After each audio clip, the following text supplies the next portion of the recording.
Ministra, perdone que insista en su planteamiento, estoy completamente en desacuerdo con el mismo, perdóneme usted, porque aquí no se trata de declaraciones o no, no se trata de política, se trata de que si en efecto no se tuvieron los recursos, eso es lo que ha traído como consecuencia el alto índice de contagios que hay en el Ecuador, lejos de la política. Y por eso le pregunto directamente para escuchar cómo... Permítame.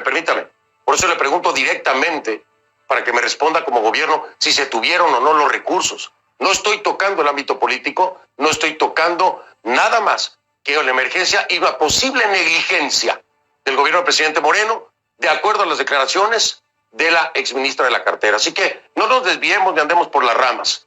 Aquí le pregunto yo, dice ella, no tuvieron los recursos suficientes. Incluso menciona que no estaba de acuerdo en que se le impusieran funcionarios sin conocimiento. Esto no tiene nada que ver con el ámbito político. Si son dos realidades que se comprueban, ese es el resultado, la negligencia de lo que hoy están viviendo los ecuatorianos. Así que perdóneme, ministra, su respuesta no me convence y creo que los ecuatorianos tampoco. ¿Podría ser más clara? ¿Hubo o no los recursos y hay o no imposición de funcionarios que no tienen conocimiento del tema? Mire, probablemente usted puede insistir sobre este tema y concentrarse en las declaraciones porque ese es su trabajo. El nuestro es enfrentar la crisis y es tomar decisiones. Y quiero comentarle con montos el tema al que se ha referido, que es el tema de la inversión en salud. El año pasado, el año 2019, por fuera del tema de los sueldos, de los salarios, de los médicos, porque en esa materia el Ecuador invierte más o menos 3.000 millones de dólares cada año. Por fuera de eso, las inversiones del Plan Anual de Inversiones ejecutadas entre enero y febrero del año 2019 alcanzaron 90 millones de dólares.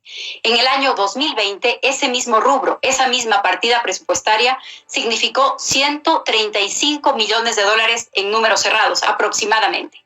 Eso es un incremento de casi el 40% de la inversión comparado con el año pasado. Si usted me pregunta si esto es suficiente, yo le diría que no. Ningún país ha tenido recursos suficientes, ni materiales ni humanos, para enfrentar esta crisis. Pasó en Asia, está pasando en Europa, está pasando en Estados Unidos, va a pasar en América Latina. Es la característica de esta pandemia. Por supuesto, lo que pasa con esta pandemia, con la velocidad del contagio, con el porcentaje de personas que requieren atención especializada, lo que pasa es que desbordan los sistemas de salud pública. Entonces, no hay declaración que valga, no hay disputa política, no es irse por las ramas, es enfrentar la realidad en toda su dimensión.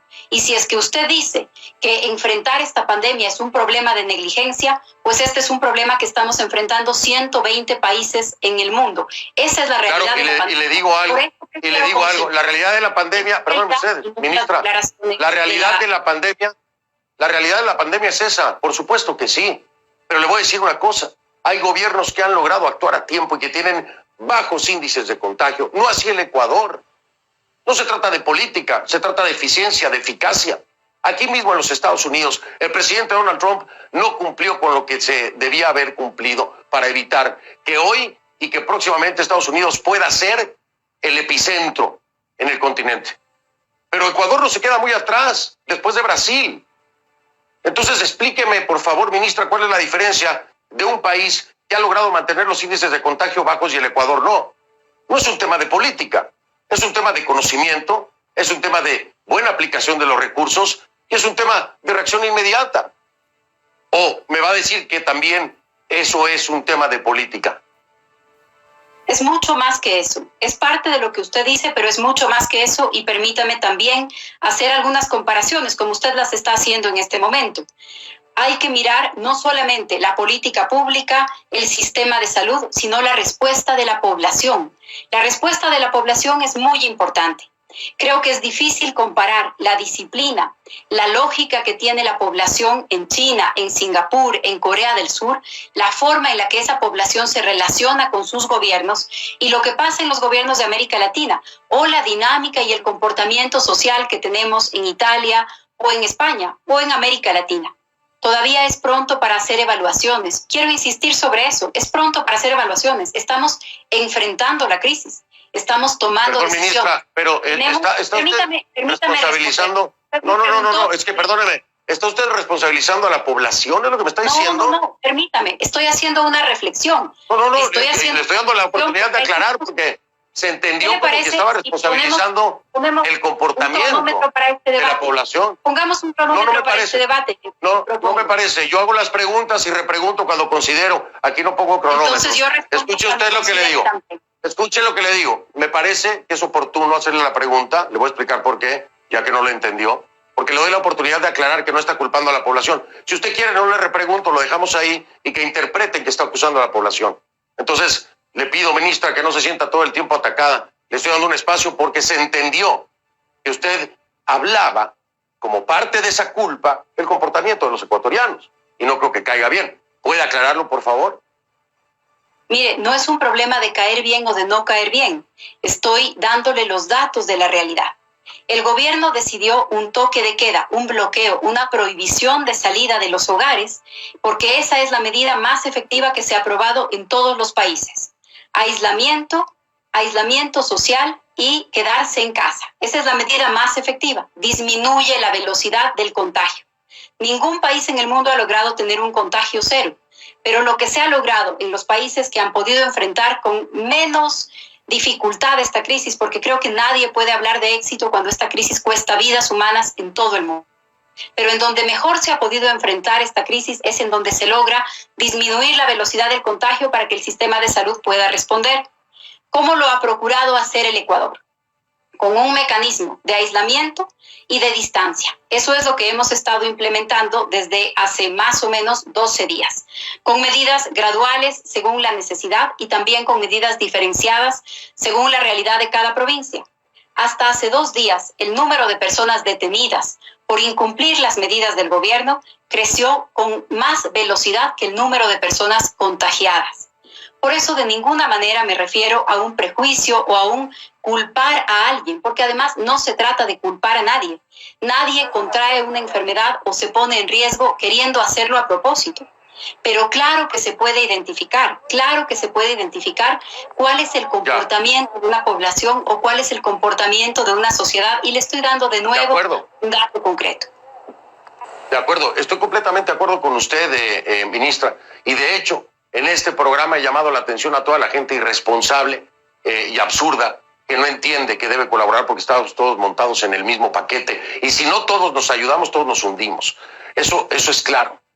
Pero aún no acabo de entender cómo es que el Ecuador tiene más de 1.200 casos por debajo de Brasil.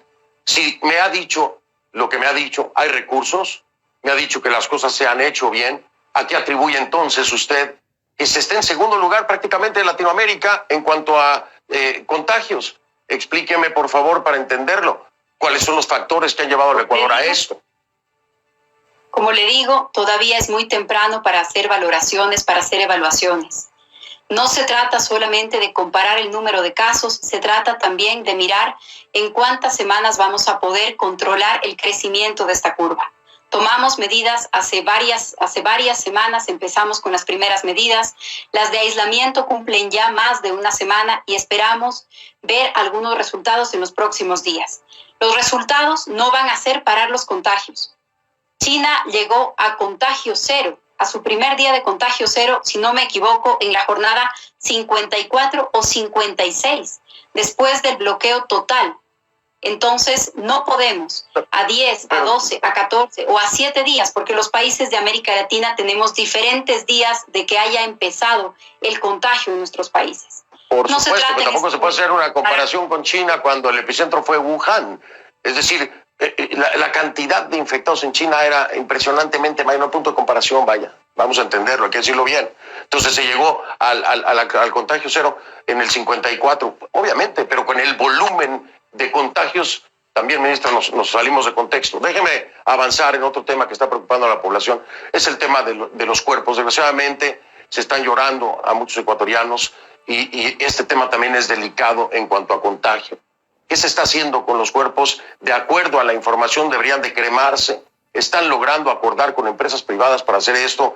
La gente tiene que pagar por estos servicios o el gobierno está tomando esa responsabilidad.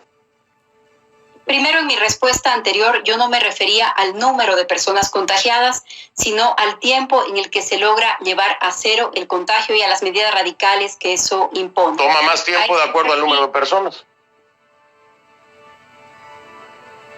¿No? No le escuché porque además la conversación a través del Skype no es la más sencilla. Pero le decía que en la respuesta anterior me refería al número de días después de los que se logra un contagio cero. A eso es a lo que me refería y estamos muy lejos de poder hacer esa valoración.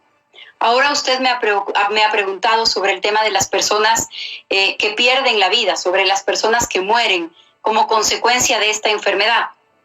En Guayaquil, que es el lugar en donde tenemos el número de mayor cantidad de contagios y también de más alta ocupación hospitalaria, tenemos ya implementado un mecanismo, estamos trabajando con varias instituciones, incluso con el municipio, para hacer este trámite. Doloroso desde el punto de vista humano, no es solamente una estadística, no es solamente la consecuencia de esta pandemia, es también el tema humano que esto implica.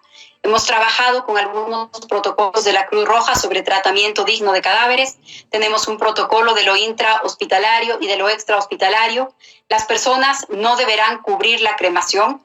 Vamos a procurar cumplir con la cremación como la primera opción mientras tengamos la capacidad suficiente para hacerlo. Me refiero a la capacidad logística, incluso a la cantidad de lugares en donde esto es posible en la ciudad de Guayaquil. Hay otras provincias en donde no existen crematorios, hay protocolos diferentes para esto y tienen que ver con los temas de salud, de salubridad y también con este tema humano que le he comentado, porque además quien muere por una enfermedad relacionada o como consecuencia del coronavirus, lo más probable es que sus seres cercanos y que su familia también estén en aislamiento. Eso dificulta todas las gestiones y el duelo que implica una muerte en nuestros países. Así que tenemos unos protocolos para el tratamiento médico y también para el tratamiento digno de estos casos. No será un tema sencillo, no lo ha sido en ninguno de los países, lamentablemente. Así es, no lo será en ningún momento. Gracias, ministra María Paula Romo. Felicidades por la aplicación que han lanzado. Ojalá sirva y marque una diferencia. Me tengo que despedir, tengo otro invitado porque en toda Latinoamérica hay repercusiones en diferentes ámbitos. María Paula Romo, ministra de Gobierno del Ecuador, en vivo desde Quito, me acompañó. Gracias, ministra. Buenas noches. Buenas noches.